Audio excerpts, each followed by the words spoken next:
Good morning and welcome to Football League World TV. This is the debate show. My name's Ned Holmes and I'm joined by my Football League World colleagues Billy Mully and Toby Wilding to discuss the sacking of Chris Wilder at Middlesbrough and who we think should replace him in that role. Billy, how are you doing this morning?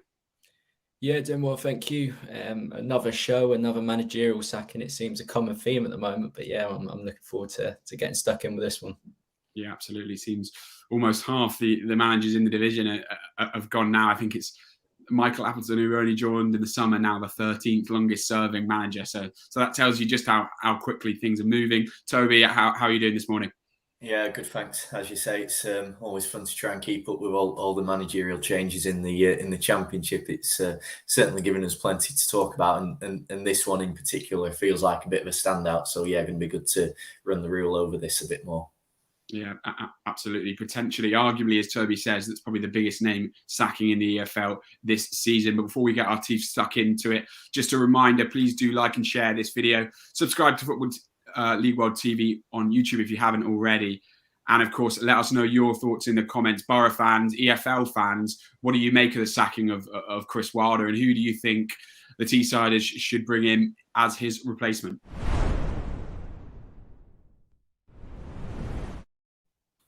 Well, we'll start in the obvious place then. Yesterday, Middlesbrough announced that Chris Wilder had been relieved of his duties, 11 months in charge, and he's gone with Leo Perkovic and his coaches taking charge in his absence. Billy, I'll come to you first. What were your initial thoughts? It's quite hard to put it into words because there were so many elements to this one. I think naturally I was surprised that it happened. I think we all grew accustomed to knowing that he was under pressure, but I didn't think it would go the way of the sacking.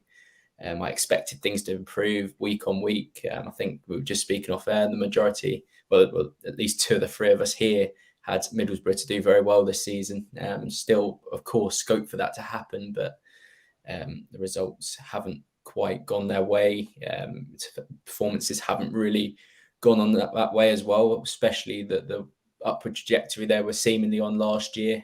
Things did turn a little bit difficult coming into the sort of concluding weeks of the season, but from where Warnock was to where Wilder finished, it was a significant improvement in terms of performances and results. Narrowly missed out on the playoffs. And yeah, it just seems a combination of recruitment, tensions between the hierarchy and Warnock. Wilder, it just seems to be a situation that's turned sour very quickly. And as I said, recruitment turned out to be a pivotal factor, I think, in this whole situation. Middlesbrough now find themselves in a difficult position where they're recruiting yet another manager. Yeah, I mean, Toby, we'll come on in a second to talk about some of those sort of off-field factors in the decision. But looking purely at the on-field form, 10 points from 11 games obviously leaves them down in the relegation zone. That defeat to Coventry City seemingly showing that perhaps the final nail in the coffin, and it showed that the progress seem to be being made as everyone would have hoped it would. But as Billy said, given Middlesbrough went into the final day of last season competing for a playoff place, do you think perhaps Chris Wilder deserved more time, or is it a case that this is the right time for Middlesbrough to look to make that change? Yeah, I don't think you can argue with this now that you sort of dig into the results, but certainly as Billy was touching on, it did feel like a surprise that it came to me. I think, when you consider the sort of the reputation that Wilder has, and sort of the excitement that it generated initially, and you look at sort of some of the clubs that have been potentially touted as destinations for Wilder, even before he departed Middlesbrough, and even when they were going through that sort of tough run of form at the start of the campaign, it sort of showed how highly he was thought of and still seems to be within the sort of the footballing sphere. So that sort of, to me, did make this a bit of a surprising move, but I think you can certainly understand it nevertheless based on results.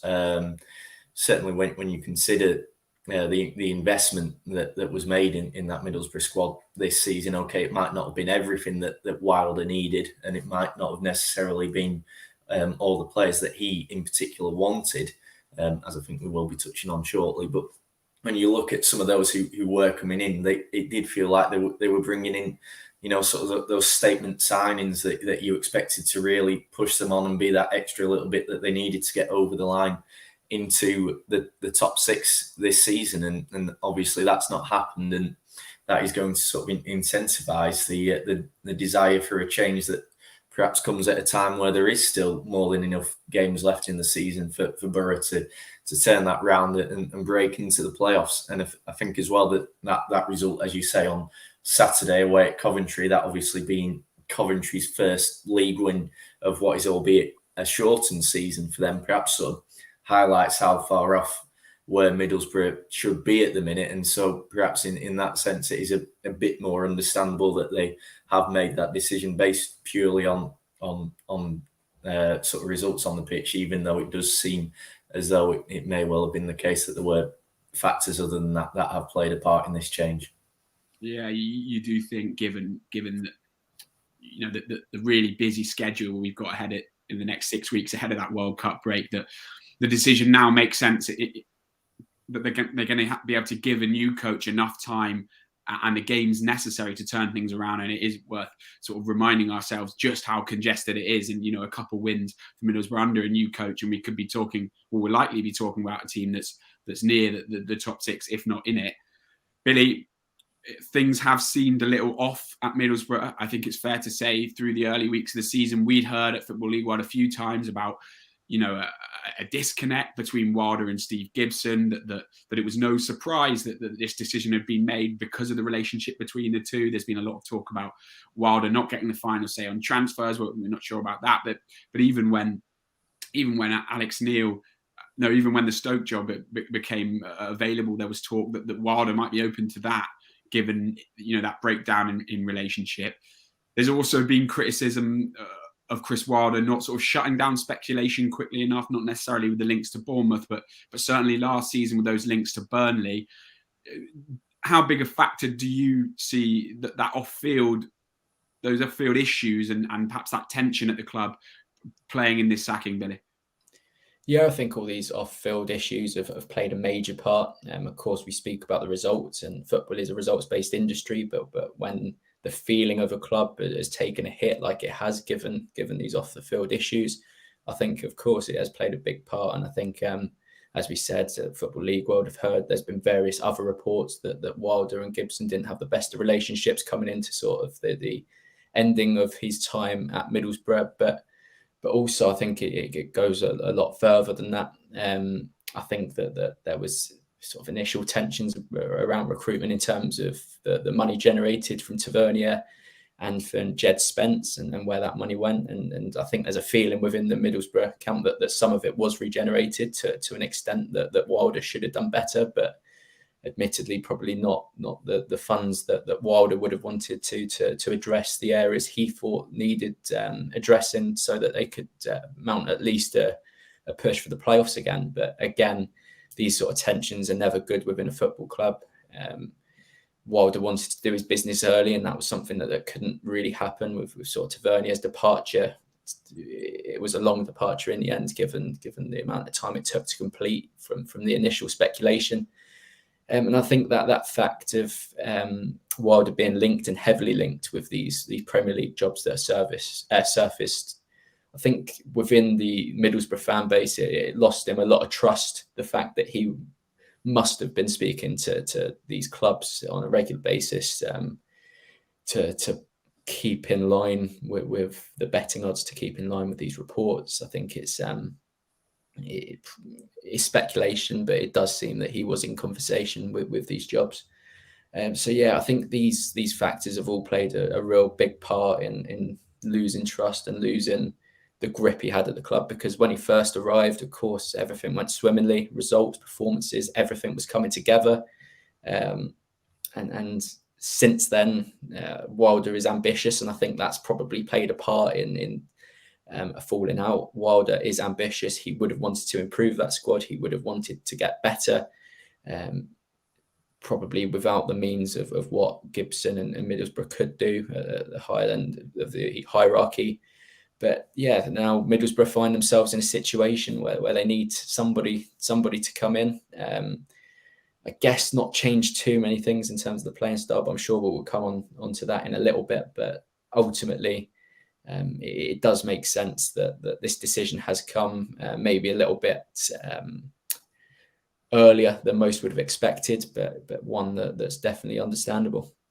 Yeah, absolutely. Yeah, you touch upon the Wilder and the Burnley stuff, and it did seem as though fans were sort of suggesting, even if he's not talking to the other clubs, he should have shown them a bit more respect by sort of closing down those talks, and rather than being a bit clever with journalists and stuff like that. We've had a few comments in from Alan Green. He believes that most of the incomings were not Wilder's choice, and they expected Wilder to make square pegs into round holes and make it work. He's also said that he did a survey on Twitter, and 91% of the fans believe that Wilder lost the dressing room. Well, if there are any more EFL or Middlesbrough fans out there, later on we are going to be talking about who we think should replace Chris Wilder at Middlesbrough. So please do get your suggestions in. But before we shift to that, Toby, let's look at sort of Chris Wilder's immediate future.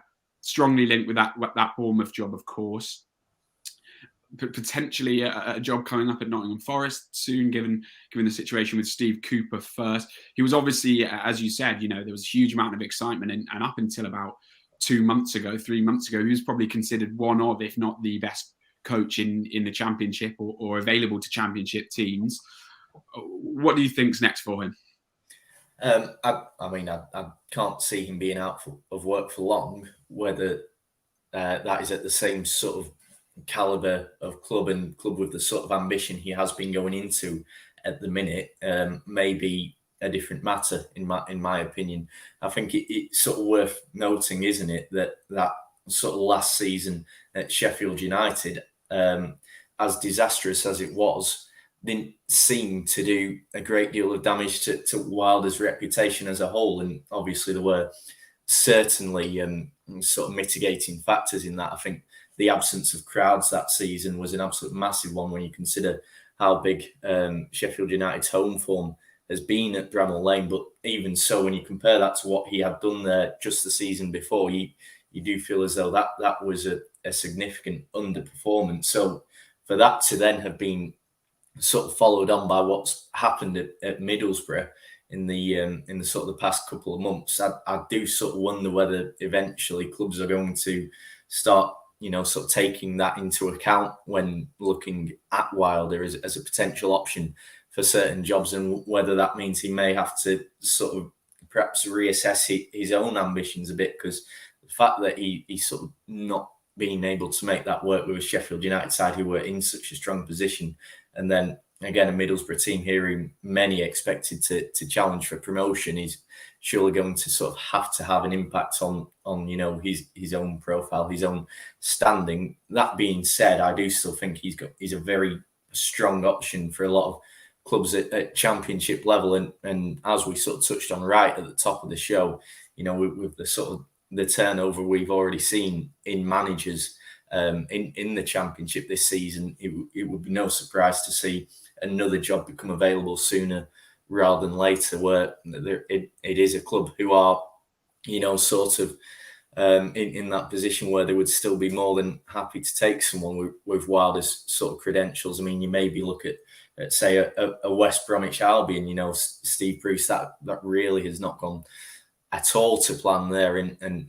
it does seem as though the pressure is starting to build on him, and given their position, are they a side who now might sort of look at that and see Wilder as a strong option, particularly given how he did when he initially came in at Borough last season. And of course, when you consider sort of the ambition that West Brom themselves will have, they, like Middlesbrough, a team who obviously are going to be wanting to get back to the Premier League sooner rather than later, and who you feel should, within the Championship, have the backing to do that. It's one that, if the cards were to fall right, might suit all parties. But certainly I do think that now, off the back of Sheffield United and now this with Middlesbrough, it would be a surprise for me to sort of see Wilder being linked with sort of those Premier League jobs in the same way that he has been recently, anytime soon going forward. Yeah, absolutely. And I think an interesting one to see how those dominoes do fall, and whether, as you say, West Brom feel like it's a time to change. Obviously, the impact Slaven Bilic seems to have had already at Watford, perhaps weighing on Championship chairman's minds, and also with Wilder, I think he's an interesting coach in that he's still seen as sort of quite a progressive and perhaps not up and coming one, but something of a rising star, and yet someone that's also a bit of a safe pair of hands. So you feel like that those sort of bigger Championship clubs certainly might take a gamble on him. Well, that's enough about Chris Wilder. And in the second part, we're going to have a look at who should replace him at the Riverside.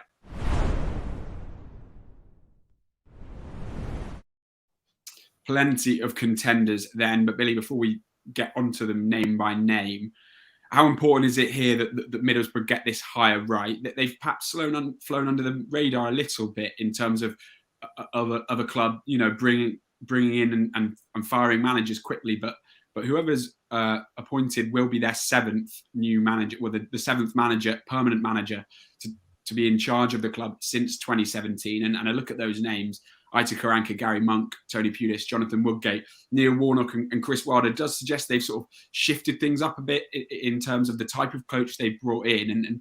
And do you think it's all the more important now that this appointment is the right one and the one to take them forward rather than a stopgap?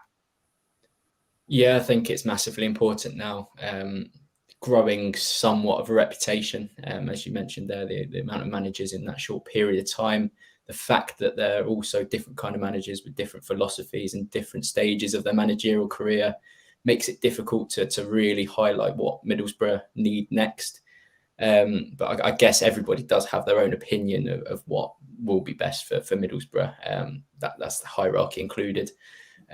So yeah, it's a difficult situation to really put your finger on where do they go next, and ensuring that this manager is the right fit, the right man to take things forward. I think looking at the squad, you need to have a manager that maybe has a similar kind of philosophy, similar kind of playing style to Wilder, because I do think that Wilder's philosophy did suit the players. I know there was other mitigating factors that have prevented him from succeeding, but I still think playing style, sort of philosophy, something similar to Wilder is the way to go for them. But as you say, they don't want to grow that reputation of being a hire and fire club, similar to what Watford have done. They don't want to really get that label. I think Steve Gibson is a footballing man, and having Kieran Scott there as well, I think they're a safe pair of hands to be operating under. I don't think they're similar to that kind of fire hire kind of style of management we've seen elsewhere in the Championship. But at the same time, there's a lot of importance on this next manager, I think, of getting this right and heading in a direction. I think that's what Middlesbrough fans want. They want to see their club heading in a new direction. I think that the guys at Borough Breakdown podcast put it perfectly, really, in terms of wanting to see this new direction and having something to believe in, kind of thing. So yeah, I think it's massively important here, and there's a few names associated with the job already that do look like decent enough fits, and I'm sure they'll get a lot of interest given the potential of taking this club. Of course, it's a massive club, massive aspirations, a decent setup within the hierarchy. So yeah, I'd be surprised if there's not lots of candidates already flying in the CV. Absolutely, you'd imagine a fair few people knocking the door down to try and get that job. Alan Green's been in the comments again. He said, whichever manager we get next needs to have experience working successfully with a director of football. And as I said before, any fans watching, please do get us in your suggestions for who you think should replace Chris Wilder. Let's have a look at some of the candidates then. Steve Gibson is said to want a successor in before the weekend. That's according to the Northern Echo. So you'd think things could move fairly quickly, and that might sort of lean favour that the coach is out of a job, Toby. We at Football League World exclusively revealed yesterday that Borough have sounded out former Watford boss Rob Edwards, obviously recently available after leaving Vicarage Road, and ex-Huddersfield Town head coach Carlos Corberán, whose short and ill-fated spell at Olympiacos is over and he's available as well. Toby, either of those two names stand out to you?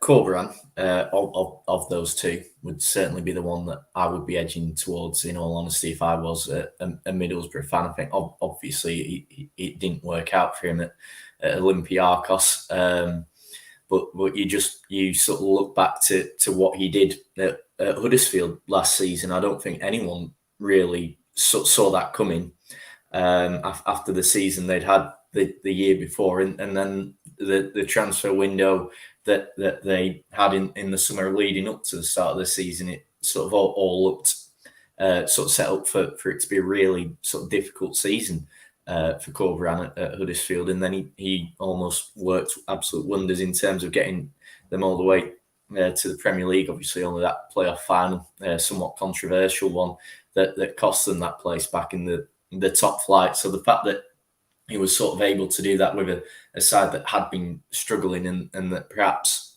hadn't had the strongest transfer windows, if you want to put it that way, could mean that he does fit well with a sort of a Middlesbrough team who obviously out of form at the minute, and as sort of been suggested, perhaps didn't get everything the way they needed to in the transfer window over the summer. So that could potentially make that one a good fit. Edwards, by contrast, I wouldn't be entirely convinced on that one.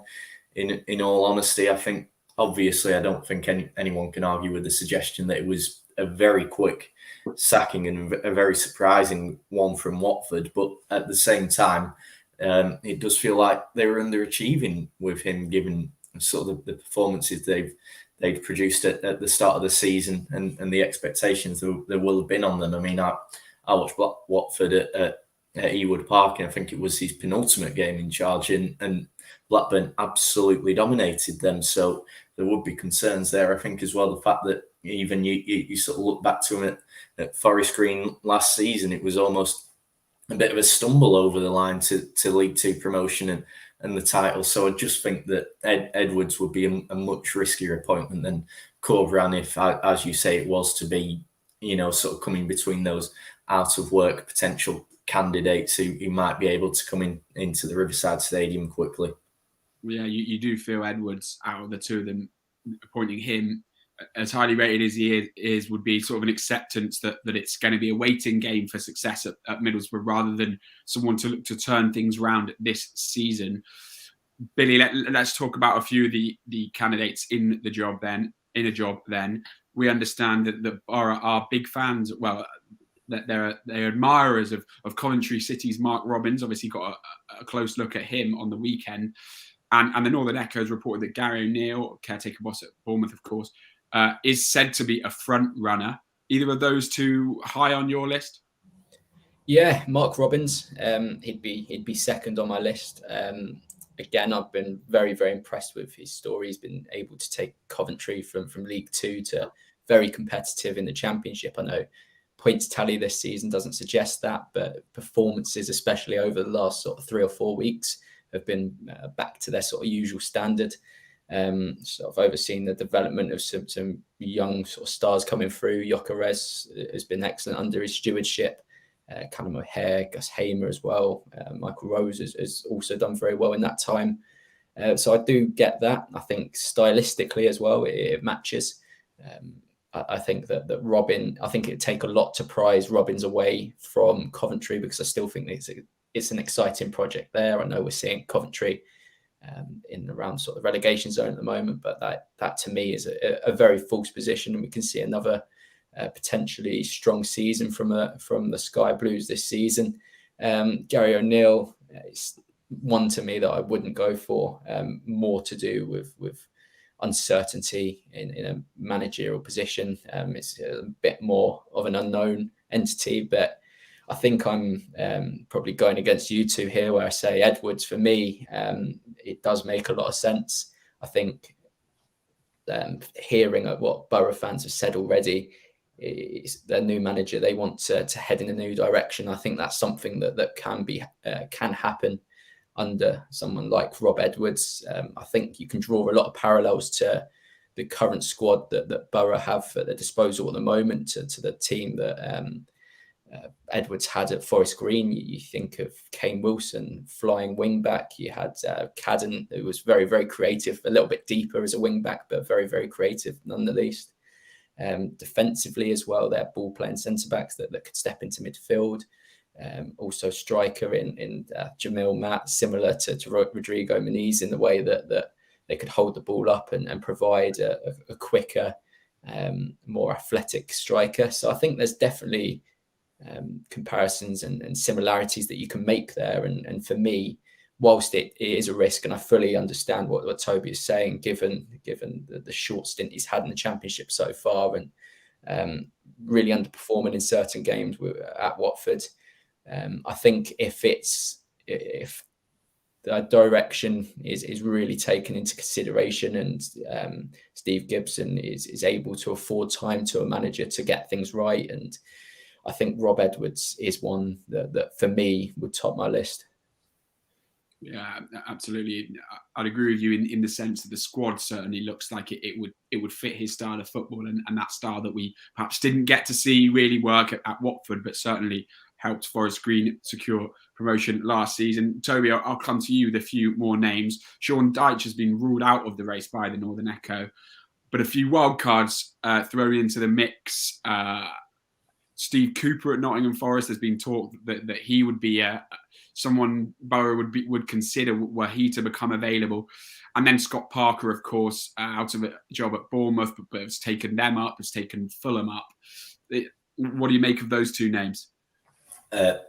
Yeah, Steve Cooper, again, another sort of standout candidate, I think would be certainly an exciting one for Middlesbrough. I mean, you sort of look at the position he took over Nottingham Forest in around this time last season, maybe slightly earlier in the campaign. They were even worse off than Middlesbrough are now at that time, and well, we all know what he was able to do with that team over the rest of the season to get them into the Premier League. Obviously, it's not worked out so far at all for Cooper and Forest in the Premier League. But I think, that a lot of people do point to the fact, well, he's been given such a huge task, not just in terms of, adapting to that new level, but doing so with a completely new squad after the 22, 23 new signings that have arrived at the City ground. So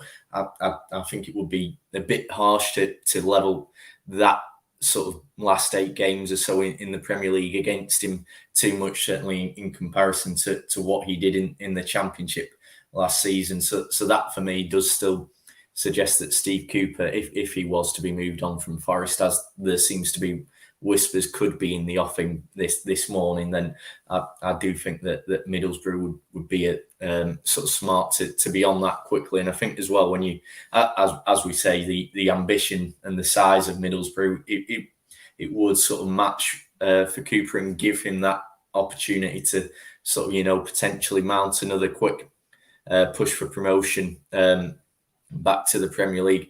Similar with Parker, obviously, after what he's done with Fulham and Bournemouth, that is probably the sort of job that would appeal to him, in my opinion. And the fact that he was able to get both those sides into the Premier League certainly speaks very well about him. But even so, that the strange thing is with Parker, even with that sort of success that he did have with Fulham and Bournemouth, it's still almost, you get the impression reading comments sort of online from fans of those clubs that the jury is still very much out on Parker, perhaps as a coach and the style of play that he employs with his side. So that could potentially make that one a little bit more of a risk for Borough.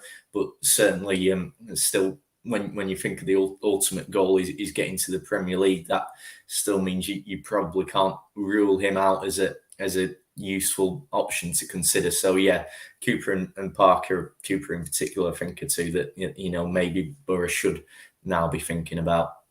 Yeah, before I ask you for your final verdicts, then just a few more comments in from Alan Green. He said, O'Neill, never. Most Borough fans would feel the same. When he was a Borough player, he got a yellow card on purpose. I think it was against Bolton that game. So he could watch the Masters golf with his mates. Yeah, that video does seem to be doing the rounds on social media at the moment and perhaps might stand in his way of his chances of getting the job. He also thinks that unfortunately for Borough, the Cooper situation being monitored by Wolves and they wouldn't be able to compete. So that might be a bit of an obstacle were the dominoes to fall that way. But before we finish then on Football League World TV today, Billy, I'm going to come to you first. Concisely, if you could, let me know who if you were Steve Gibson, who you'd hire and why. Yeah, I'd go Rob Edwards. I think the fact there, he's worked with a director of football before, successfully, as Alan commented. I think that's got to be a big criteria in this. I also think that sort of the stylistic similarities will also be in his favour. So yeah, I think Rob Edwards, if given the time, which I think he would at Borough, would be a good, respectable appointment. And what about you, Toby? I'll go for Steve Cooper on if he becomes available. I think it's worth considering as well. You look at the sort of the names you were reeling off earlier who've been in charge of Borough in the last sort of few years. There is a lot there who have got that promotion or Premier League pedigree. So it feels to me like there is going to be pressure on Gibson as well, because if it turns into another sort of appointment that with a manager who has that profile and those credentials and can't do it with Borough, there are going to be questions asked elsewhere. So it's really important he gets this right. And I think the way that Cooper was able to sort of turn around things for Forest in a similar situation to what Middlesbrough are in now means that for me that could be a sort of a really sensible appointment if he becomes available. And if not, I'd be going Corberan again for sort of the similarities with that situation with Huddersfield going into the start of the season, and obviously the fact that he's available now very quickly.